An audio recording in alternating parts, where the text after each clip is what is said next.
Как всем известно, 30 сентября завершилась война с фашистской Грузией победоносно. Они были изгнаны с территории Абхазии. Де-факто, значит, мы победили. Образовалось государство. Де-юре нужно было это государство как бы насытить юридическими документами, материалами, создавать государство на основе юридических международных прав. Государства, которые поддерживали Грузию, когда они увидели, что с войной победить Абхазию не стало возможным, тогда они придумали Женевский формат. Думали, уже через переговорный процесс они нас вынудят опять, вернуться в лоно Грузии. И вот этот формат Женевский начался, первый раунд прошел, уже когда проводился второй раунд, первый раунд прошел в конце 1993 года, это с 30 ноября, 1 декабря 1993 года. И когда начинался второй раунд, то, конечно, с помощью России мы добились того, что мы стали субъектом переговорного процесса.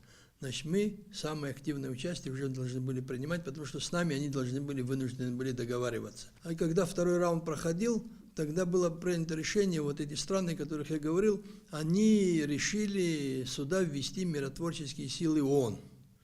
Но опять же с помощью Российской Федерации мы добились во время переговорного процесса в Женеве, что сюда войдут войска СНГ, миротворческие силы стран независимых государств.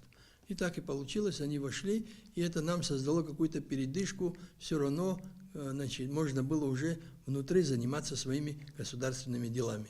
И самое главное, что было сделано, Владислав Григорьевич Ардзинба, первый президент Абхазии, сделал все, были подключены множество людей, мы начали готовить Конституцию Республики Абхазия. И вот 26 ноября 1994 года Конституция Республики Абхазия была принята.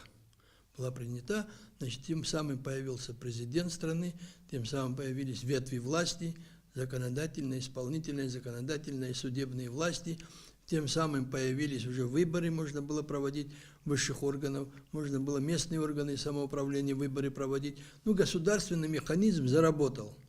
Но после этого прошло какое-то время, нужно было, чтобы народ Абхазии подтвердил Конституцию.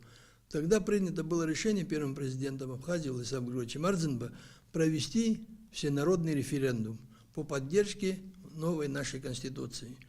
И 3 октября 1999 года был проведен референдум. Что очень важно, я хотел отметить, что участвовало в голосовании тех, кто имел право голоса, 219 534 человека с правом голоса. Это больше половины населения довоенного уровня. В голосовании приняло участие 87% из этого числа. Это тоже больше половины довоенного уровня, имеющих право голосовать. А 97,7% проголосовали в поддержку нашей Конституции. Референдум это было 3 октября. А уже 12 октября 1999 года состоялось заседание парламента, на котором был принят акт о государственной независимости Абхазии. Что это самое? Говорит о том, что уже государство состоялось, референдум состоялся, народ подтвердил свою государственность. И также на этом заседании было отправлено письмо в Организацию Объединенных Наций, было отправлено письмо в ОБСЕ всем странам мира с тем, что состоялось референдум, что состоялось государство, просим признать Республику Абхазия как суверенное демократическое государство. Это 1999 год. Акты, понимаете, получилось 3 базовых документа. Почему это очень важно было? Потому что Владислав Григорьевич Ардзинба всегда говорил, рано или поздно Россия все равно признает Абхазию. И мы это увидели. Обстоятельства такие сложились в 2008 году, такие сложились, что уже можно было признавать. И мы благодарны тогдашнему президенту Российской Федерации Дмитрию Анатольевичу Медведеву за то, что он объявил о признании. Но что самое главное, посмотрите, что получается. Учитывая волеизъявление абхазского народа, у нас был документ, который находился во всех странах мира с просьбой о признании. Это как бы облегчило им задачу, понимаете? Если даже этих документов, может, не было, было сложнее, может, и признали бы, но была облегчена задача. Дорогие братья и сестры, уважаемые соотечественники, я, используя сегодняшнюю нашу встречу, хочу обратиться к гражданам Абхазии. Как известно, Абхазия издревле славилась толерантностью, доброжелательным отношением друг к другу и ко всем тем, кто с добром приходил на нашу землю. Старшее поколение хорошо помнит тот патриотический настрой, который сплачивал абхазов. И вот эта сплоченность нашего народа была испытана в годы грузино-абхазской войны. Она принесла нам победу. И вот 25 лет мы вместе удерживаем мир и строим свое государство. Не могу не отметить, что сегодня просматривается, на мой взгляд, некие намерения, что после проведения празднования 25-летия Победы и освобождения может начаться искусственное обострение отношений оппозиционных кругов с законно избранной властью, где может сложиться крайне опасная обстановка. Я один из вас, кто и в советское время, и во время войны, и после войны был со своим народом на разных должностях. И поэтому однозначно могу заявить, что безработица, коррупция, криминал появились не сегодня. Они достались нынешнему руководству страны по кусочку от каждой предыдущей власти. Очень сложно все это победить в одночасье. Подчеркну, сегодня такие проблемы должны решаться с учетом реальной обстановки, и при этом независимость, самостоятельность и опора на собственные силы были и будут нашей исходной позицией.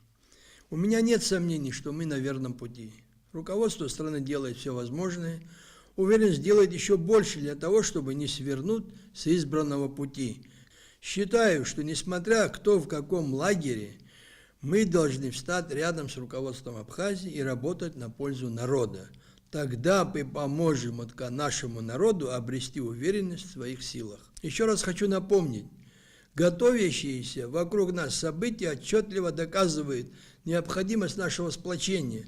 Если этого не добьемся, то завоеванные нами свобода и независимость окажутся перед серьезной угрозой. Важнейшая задача сегодня – это сплочение всех сил государственников, от представителей законодательной и исполнительной власти до других сил в единый лагерь государственно-патриотической ориентации. Мы знаем, что наше единство является залогом сохранения наших завоеваний, нашей победы и достойного будущего Абхазии.